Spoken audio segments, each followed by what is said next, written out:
대한민국 근현대사를 성경적 세계관으로 알리고 전하는 대한역사문화원의 한국 근현대사 발효하기 특강입니다. 자랑스런 대한민국 건국, 그 놀라운 이야기를 시작합니다.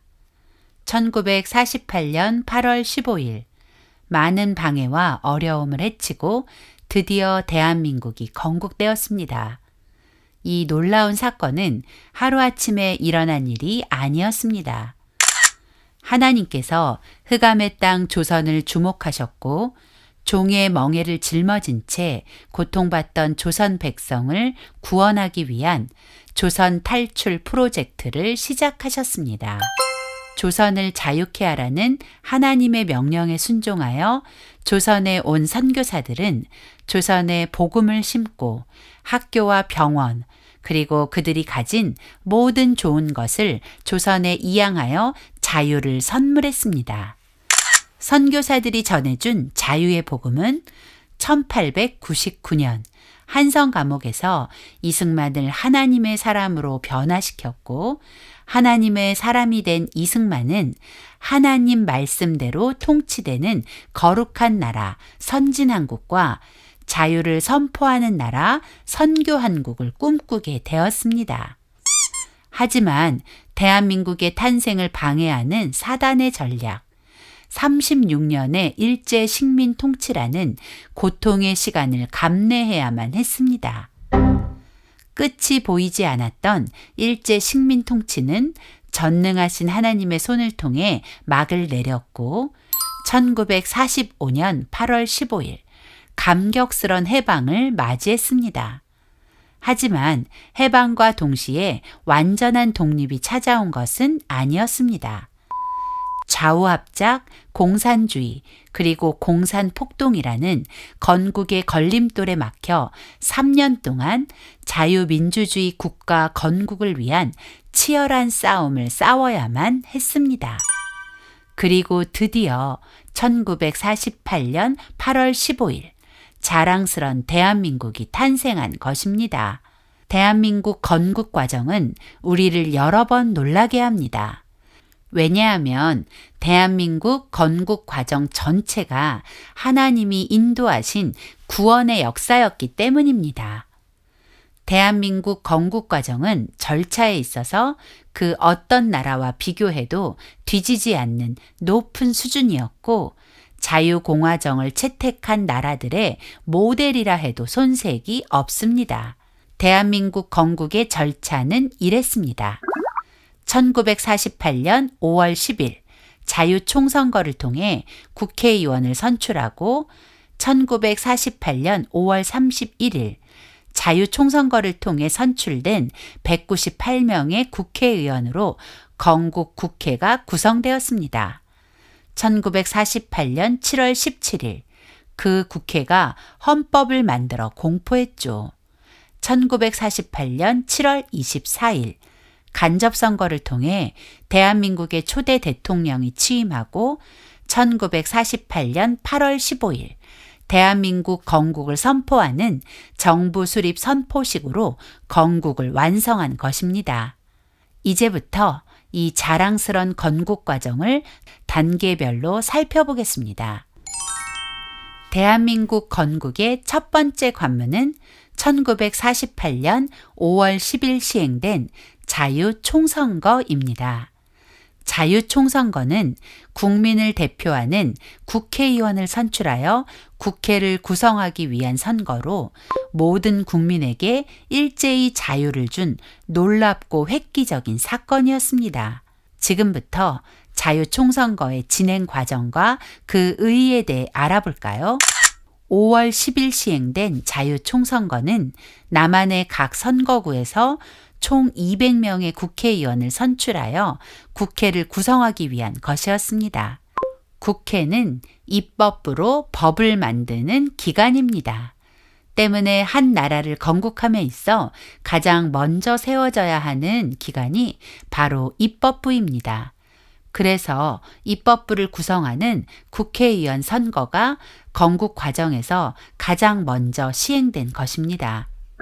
해방 직후인 1945년 12월 모스크바 3상회의에서 한반도의 완전한 독립을 위해 신탁 통치를 결의하고 그 실행은 미소 공동위원회를 설치하여 그 결정에 따르기로 했습니다. 하지만 미국과 소련의 의견차가 좁혀지지 않았고 1947년 9월 17일 미국은 한반도 독립 문제를 유엔으로 넘겼죠.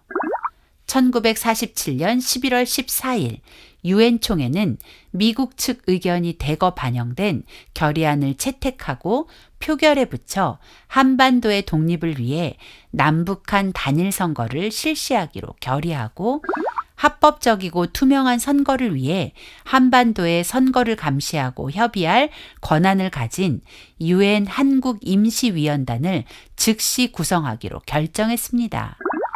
한반도에 파견할 임시위원단은 총 9개국으로 구성하고 한반도에서 시행될 선거의 방식은 성인 보통 선거제에 기초한 비밀 투표 방식에 의해 실시될 것이며 각 선거구의 인구 비례로 대표를 선출하여 선출된 대표들로 국회를 구성하고 한국의 독자적인 정부를 수립하는 것을 목표로 한다는 내용의 결의문을 발표했습니다. 유엔 총회에 남북 단일 선거 결정이 전해지자 남한은 남북 단일 선거를 환영했습니다. 하지만 북한은 유엔의 결정을 받아들일 수 없다며 반발했습니다. 더구나 이제껏 이승만 박사와 마음을 같이 하던 김구 선생이 총선거를 반대하고 나서며 진정한 통일을 위해서라도 반드시 선거를 통해 자유민주주의 정부를 구성해야 한다는 이승만 박사와 대립하며 총선거 실시에 재를 뿌렸죠. 이런 상황에서 1948년 1월 7일 필리핀, 엘살바도르, 프랑스, 중국, 인도, 시리아, 호주, 캐나다 총 8개국의 대표가 유엔 한국임시위원단 자격으로 한국에 도착했습니다. 8개국 모든 나라가 총선거를 지지하는 마음으로 한국에 온 것은 아니었습니다. 필리핀, 엘살바도르, 프랑스, 자유중국은 총선거를 지지하는 입장이었지만 인도, 시리아, 호주, 캐나다는 총선거에 부정적이었죠.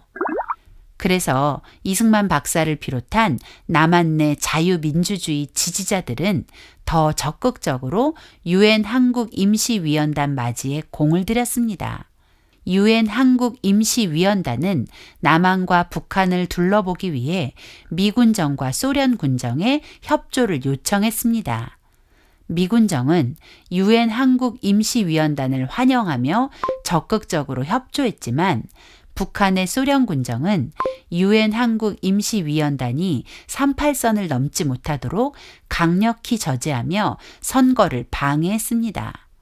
소련의 방해로 북한에 들어가지 못한 유엔 한국임시위원단은 남한의 상황만을 살펴본 후 유엔으로 돌아갔고 1948년 2월 26일 유엔 소총회는 다음과 같은 결정을 내렸습니다. 총선거 실시가 가능한 지역 남한에서 유엔 감시하에 총선거를 실시하고 유엔 감시하에 총선거가 불가능한 북한 지역에서는 추후 선거를 통하여 통일 정부를 구성해 참여토록 하라. 당시 남한에는 남과 북 전체 인구의 3분의 2가 넘는 사람이 살고 있었기 때문에 선거를 치를 조건이 충족되었고 유엔은 이런 상황을 고려해 이와 같은 결정을 내리게 된 것입니다. 그렇게 1948년 5월 10일 자유총선거를 남한에서 실시하게 되었습니다. 역사를 왜곡한 세력들은 50총선거를 국민 대다수가 반대한 것처럼 말하지만 사실은 정반대로 남한 내 많은 사람이 50총선거에 거는 기대는 대단했습니다. 우선 총선에 입후보한 후보자의 수가 놀랍습니다. 총선에는 모두 948인이 입후보하여 평균 4.7대 1의 경쟁률을 보일 만큼 후보자들의 선거에 대한 열기가 뜨거웠고 국민의 대다수가 이 첫 선거를 기대하며 홍보에도 적극적이었습니다. 드디어 1948년 5월 10일 우리 역사상 최초의 선거 자유총선거가 시작되었습니다. 각 투표소마다 설레는 마음으로 사람들이 모여들었습니다. 이날 투표에는 남자, 여자의 차별이 없었습니다. 노인과 젊은이든 남한에 거주하는 만 21세의 모든 사람이 이 선거에 참여해 자신이 원하는 후보에게 표를 행사했습니다. 재미난 것은 당시 문맹자가 많았기 때문에 짝대기 기호로 후보자의 순번을 표시한 것입니다. 당시 많은 문맹자들을 배려한 것이었죠. 지금과 비교해보면 투표소의 환경이 어설프게 보이지만 무엇 하나 넉넉하지 못한 그때 제대로 된 절차를 따라 대한민국을 건국하려 애쓴 건국 아버지들의 노고가 느껴집니다. 50 총선거에 대한 국민의 관심과 열정이 얼마나 대단했는지는 당시 투표율을 보면 알 수 있습니다. 95.5%. 정말 놀라운 투표율 아닌가요? 남한 땅에 살고 있던 국민 대다수가 투표에 참여했다는 뜻이죠. 즉, 많은 사람이 이 선거를 기다리고 원했다는 명백한 증거입니다. 그러나 50 총선거가 치러지는 과정은 순탄치 않았습니다. 공산국가 건국을 꿈꾸던 공산 세력들은 4.3 폭동을 일으켜 선거를 방해했죠. 공산 폭도들은 5월 10일 선거 당일 제주도 133개의 투표소를 습격하여 선거관리원 15명을 살해하고 선거인 명부 절반 이상을 탈취하여 태워버리고 북제주군 갑을 선거구의 투표가 무효 처리되게 만들었습니다. 공산 세력들은 제주도뿐 아니라 전국 각지에서 크고 작은 폭동을 일으켜서 선거 직전 5주 동안 약 589명을 살해하고 선거 당일에는 62명의 경찰과 공무원들을 살해하는 끔찍한 만행을 저지르며 선거를 방해했습니다. 공산주의 세상을 꿈꾸는 세력들은 아직까지도 그 마음을 포기하지 않고 꾸준히 대한민국 전복의 기회를 노리는 중입니다. 그런 그들의 소망을 이루고자 쓰여진 소설이 바로 조정래의 태백산맥입니다. 조정래의 태백산맥은 분명 허구이지만 마치 진실인 것처럼 사람들을 속여왔습니다. 조정래는 이 소설에 50 총선거를 엉터리 선거라고 주장합니다. 그리고 UN 한국임시위원단이 50 총선거 보고서에 총선거를 비난했다라는 거짓을 진실인 듯 써놓고 자유총선거의 합법성과 당시 국민들의 열망 그리고 총선거가 담고 있는 의의를 훼손했습니다. 이 소설을 읽은 많은 젊은이들은 공산주의 사상에 물들어 현재 대한민국을 부정하는 주류가 되어 있습니다. 소설 태백산맥은 대한민국을 저주하기 위한 공산주의자들의 역사 왜곡 1등 공신이라 해도 과언이 아닐 것입니다. 하지만 진실은 소설과는 완전히 다릅니다. UN 한국임시위원단이 한국 파견 기간 동안 자신들의 활동 내용과 50 총선거 이후의 활동 및 위임사항 등에 대한 작성한 보고서의 결론은 이렇습니다. 위원단은 50 선거에 대해 위에서 언급한 사실들을 고려하여 다음과 같은 견해를 갖게 되었다. 첫째, 선거 준비 기간과 선거 당일에 있어서 남조선에는 언론 출판 집회의 자유 등 민주주의적 재권리가 인정 및 존중된 합당한 정도의 자유 분위기가 존재하였다. 둘째, 조선 주둔 미군 및 남조선 과도 정부는 선거 수속에 관한 위원단의 건의에 응하였으며 선거 실시는 전반적으로 선거법 및 선거 규정에 부합되었다. 셋째, 선거는 조선의 독립을 회복하는 데 있어서 한 단계로 간주되고 있었으며 이것이야말로 선거인들 앞에 제시된 유일한 실질적인 쟁점이었으며 등록과 투표의 양면에 있어서 높은 퍼센티지를 기록하게 만든 요인이었다. 선거에 입후보한 후보자들은 조선의 통일과 독립을 실현하기 위한 이러한 방법을 지지했으며 따라서 선거인들에게 근본적으로 대립되는 쟁점들을 제시하지 않았다. 선거와 관련된 쟁점들에 대한 반대는 선거 자체를 보이콧하는 형태를 취했다. 마지막으로 선거감시반의 보고서와 위에 언급한 각 장별 결론들을 고려하고 또 조선 사람들의 전통적 역사적 배경을 생각할 때 1948년 5월 10일 투표의 결과는 조선의 위원단이 접근 가능한 부분이며 전체 조선 인구의 약 3분의 2에 근접하는 인구가 거주하고 있는 지역에 있어서 선거인들의 자유의사에 타당한 표현이라고 정리했습니다. 즉, UN 한국임시위원단의 보고서의 결론은 50 총선거는 독립을 열망하는 한국인들의 소망이 표현된 합당한 선거라는 것입니다. 50 총선거는 선거의 4대 기본 원칙, 보통선거, 평등선거, 직접선거, 비밀선거의 원칙이 적용된 수준 높은 선거였습니다. 오직 나이의 제한만 존재하여 당시 만 21세 이상의 사람이라면 누구나 참정권이 주어진 보통선거, 신분이나 성별, 학벌, 지역 등의 차별 없이 오직 한 사람이 하나의 투표권을 가지는 평등선거, 대리투표가 아닌 유권자 본인이 직접 투표하는 직접선거, 유권자가 누구에게 표를 행사했는지 타인에게 비밀이 보장되는 비밀선거가 실현된 수준 높은 선거였죠. 선거의 4대 원칙이 적용된 참정권을 건국 초기부터 시행한 나라가 흔치 않았다는 것을 아시나요? 선거제도를 일찍부터 사용한 나라들은 어땠을까요? 이 사진은 1914년에 런던에서 에멀린 펜크허스트라는 여성이 시위에 참석했다가 경찰에 체포되어 끌려가는 장면입니다. 무슨 시위였을까요? 바로 여성의 참정권을 보장하라는 시위였습니다. 참정권이란 정치에 참여할 수 있는 권리, 즉 투표권을 말하죠. 당시 영국은 민주주의 정치제도를 시행했던 나라였음에도 불구하고 모든 사람이 참정권을 가진 것은 아니었습니다.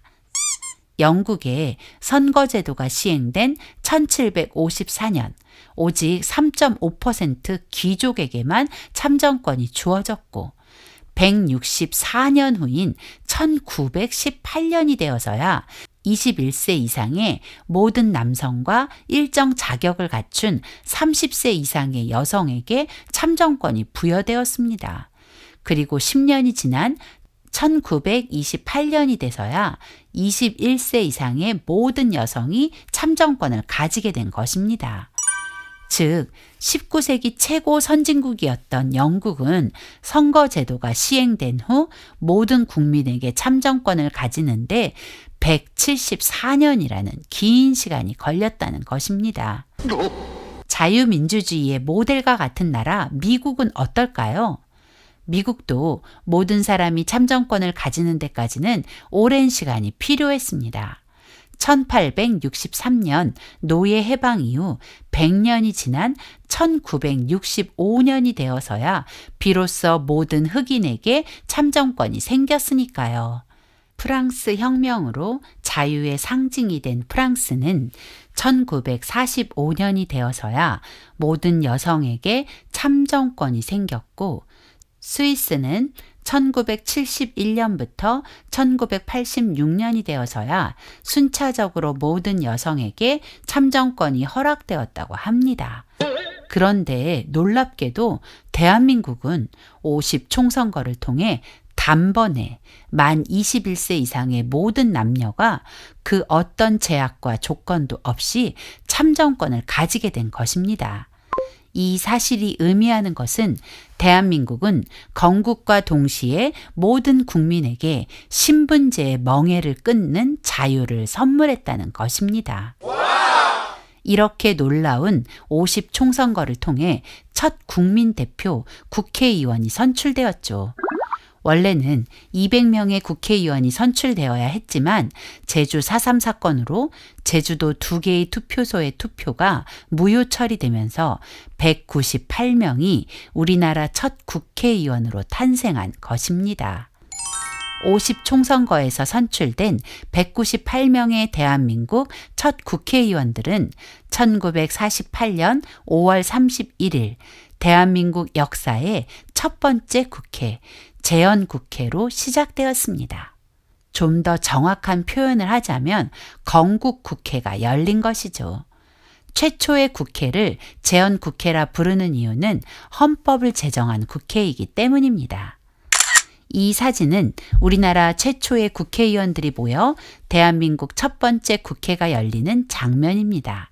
정말 감격스러운 장면이죠.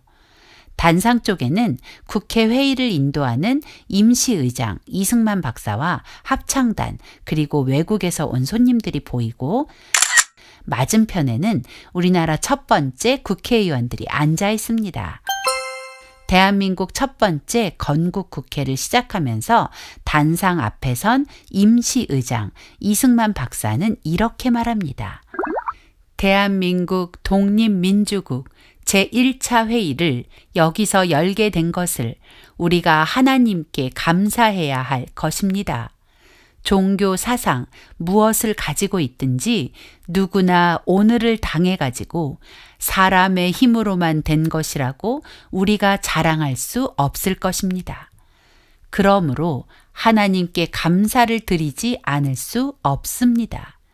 나는 먼저 우리가 다 성심으로 일어서서 하나님에게 우리가 감사를 드릴 터인데 이은영 의원 나오셔서 간단한 말씀으로 하나님에게 기도를 올려주시기를 바랍니다. 이승만 박사는 우리의 해방과 건국이 하나님의 섭리라고 고백하며 하나님께 감사 기도를 드리며 대한민국 첫 국회를 시작했습니다. 대한민국의 시작은 이렇게 하나님의 놀라운 섭리를 고백하는 것으로 시작되었습니다. 이승만 박사의 이 고백은 1948년 5월 31일 오전 10시 제1회 국회 속기록, 국회 본회의록 제1호에 기록되어 역사의 기록으로 대한민국이 존재하는 한 영원히 기억될 것입니다. 그리고 이은영 의원은 이렇게 기도했습니다. 하나님이시여, 이로부터 남북이 둘로 갈리어진 이 민족의 어려운 고통과 수치를 신원하여 주시고 우리 민족, 우리 동포가 손을 같이 잡고 웃으며 노래 부르는 날이 우리 앞에 속히 오기를 기도하나이다. 하나님이시여, 원치 아니한 민생의 도탄은 길면 길수록 이 땅에 악마의 권세가 확대되나 하나님의 거룩하신 영광은 이 땅에 오지 않을 수 없을 줄 저희들은 생각하나이다. 원컨대 우리 조선 독립과 함께 남북 통일을 주시옵고 또한 민생의 복락과 아울러 세계 평화를 허락하여 주시옵소서. 이은영 의원은 대한민국 국회를 시작하는 이날 남북 통일과 민생 복락 그리고 세계 평화를 구했습니다. 이 기도는 이승만 박사가 한성 감옥에서 꿈꾼 선진한국, 선교한국과 일치하는 것이었죠. 그리고 분단으로 시작한 이 나라를 하나로 만드는 통일한국의 사명이 추가되었습니다. 대한민국은 누가 뭐라 해도 하나님의 섭리로 탄생한 나라입니다.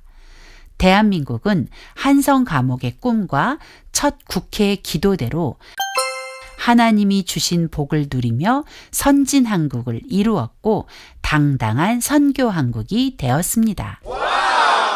이제 자유복음 통일로 북한을 구원하여 진정한 독립을 이룰 그 사명이 남아 있습니다.